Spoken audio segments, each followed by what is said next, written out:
स्वर भनेको त यस्तो हुनुपर्छ साथीहरू। एकैछिन उहाँ भाइले मिठो स्वरमा गाउनु भएको यो मिठो गीत सुनौ त साथीहरू। गीत सुनिसकेपछि उहाँ भाइको स्वर तपाईँहरूलाई कस्तो लाग्यो कमेन्ट गर्नुहोला है, र भिडियो सेयर पनि गर्नुहोला, मलाई फलो पनि गर्नुहोला। हे कति होलान् पापी मनले मूल बाटोमा धाउने, कति होलान् पापी मनले मूल बाटोमा धाउने, बाटै छेउमा फुल फुलेछ टिपु टिपु लाउने, बटुवाले मन्जितेमा भाउले टोक लाउने, घरको ठरको ठेगान हुन्न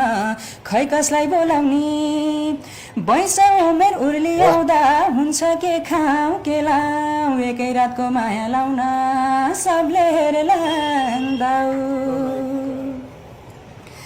जिउको मासु जीवनमा गाट लाने साइले दिन रात, झल्कोमै काट लाने साइले आदि खोले दाई, माया पैचो देव साइले छोडी जानीलाई, माया पैचो देव साइले छोडी जानी